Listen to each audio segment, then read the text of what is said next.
بسم اللہ الرحمن الرحیم۔ السلام علیکم ورحمۃ اللہ وبرکاتہ۔ میں ہوں ممتاز احمد بڈانی ٹاکس کے ساتھ۔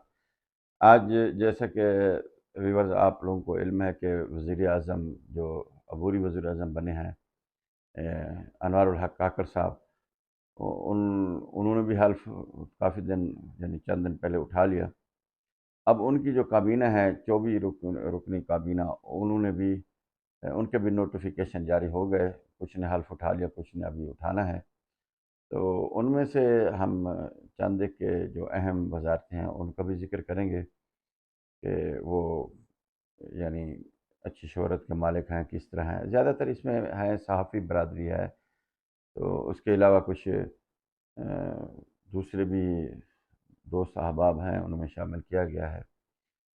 تو اس حوالے سے ہم جیسے کہ پہلے بھی تکلیف دے چکے ہیں، امریکہ نیو جرسی میں ہمارے محترم سیاسی تجزیہ کار جناب قاضی خالد صاحب تشریف وہاں فرما ہیں۔ ان سے بھی رابطہ کریں گے، ان سے بھی پوچھیں گے کہ یہ جو ماشاءاللہ یہ ابھی وزارتیں ملی ہیں، تو کیا یہ کاکڑ صاحب کی اپنی یعنی اثر رسوخ یا اپنی ایک ان کی ثوابدید پر ملی ہیں انہیں، یا تو ہمارے پاکستان کی جو دیگر قوتیں ہیں ان کا اس میں ہاتھ ہے۔ تو بہرحال یہ بھی ان سے ہم گفتگو کریں گے۔ ان میں جو چند ایک وزارتیں ہیں اہم، ان کا میں نام ذکر کر دیتا ہوں جن جن کو ملی ہیں۔ ان میں جلیل عباس جیلانی صاحب کو وزارت خارجہ، شمشاد اختر نگراں وزیر خزانہ ہوں گی، لیفٹیننٹ جنرل ریٹائرڈ انور علی حیدر نگراں وزیر برائے دفاع، سرفراز بگٹی نگراں وفاقی وزیر برائے داخلہ، مرتضیٰ سولنگی نگراں وزیر برائے اطلاعات و نشریات، احمد عرفان اسلم کو نگراں وزیر برائے قانون و انصاف کا قلمدام سونپے گئے ہیں۔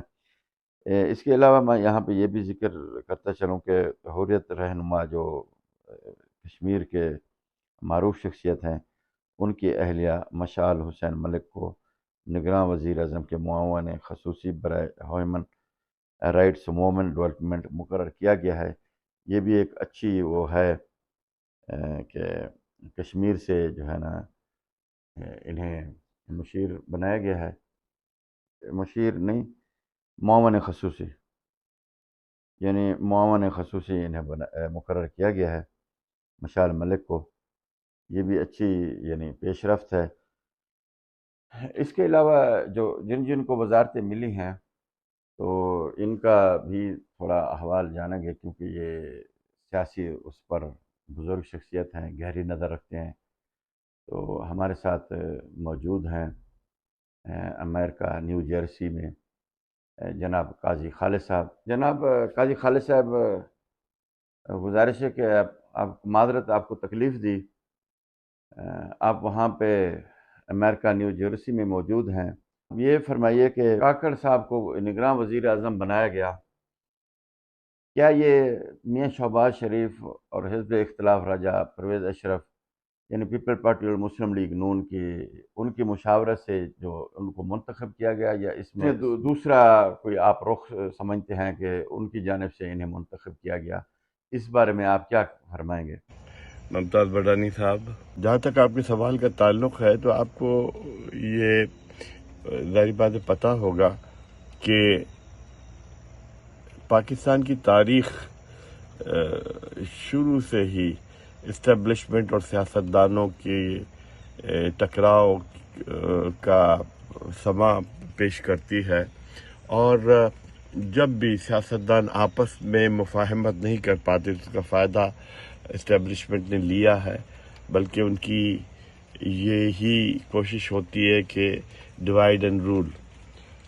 تو اس وقت جب یہ مرحلہ پیش آیا کہ نگراں حکومت بنائی جائے، نگراں وزیر اعظم کا تقرر کیا جائے، تو اس میں بھی جو دو بڑی جماعتیں ہیں پیپلز پارٹی اور نون لیگ، تو وہ کسی ایک شخص کے نام پر اتفاق نہیں کر پائے، اور جب اتفاق نہیں ہوگا تو اس کا فائدہ ظاہری بات ہے اسٹیبلشمنٹ ضرور لے گی۔